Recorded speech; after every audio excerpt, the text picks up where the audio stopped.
Lona, son témoignage bouleversant sur ses années drogue, on souffre le martyre pour s'en sortir. Dans un entretien accordé à Télépro, Lona est revenue avec franchise sur ses années drogue qui ont failli lui coûter la vie. Si ces derniers mois n'ont pas été de tout repos pour Lona, l'ex-gagnante de la première saison de Love Story semble vouloir reprendre sa vie en main. Début février, l'ex-starlette de télé-réalité s'est remarquée en opérant un retour sur les réseaux sociaux et a partagé plusieurs clichés de son passage dans un salon de coiffure spécialisé en extension de cheveux.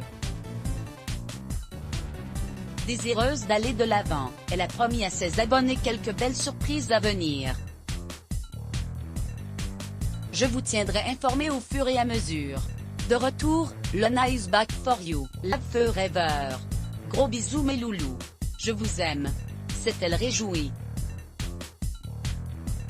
Mais pour se reconstruire de la meilleure des manières, celle qui a récemment confié prendre un traitement contre la bipolarité n'occulte pas son passé compliqué et notamment ces années où la drogue et l'alcool étaient ses alliés du quotidien. Dans un entretien accordé à Télépro, Lona est revenue sur cette décadence qui a failli lui causer sa perte. J'ai cru réellement que j'allais mourir. Mon cœur allait s'arrêter de battre. J'avais 7 de tension, je pesais 49 kilos.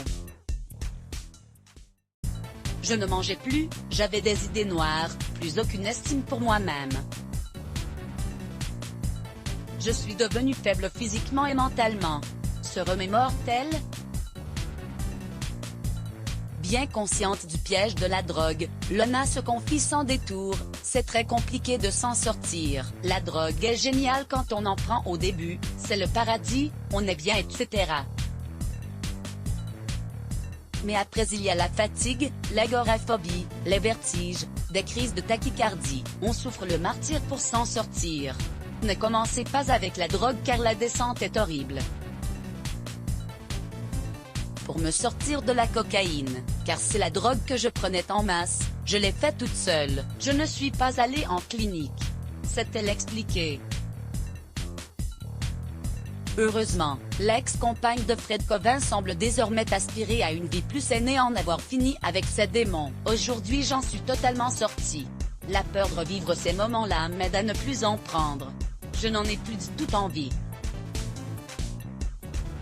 Je n'ai pas pris de la cocaïne pour m'amuser, c'était pour oublier certaines choses. Aujourd'hui je n'ai rien à oublier donc tout va bien, a-t-elle assuré.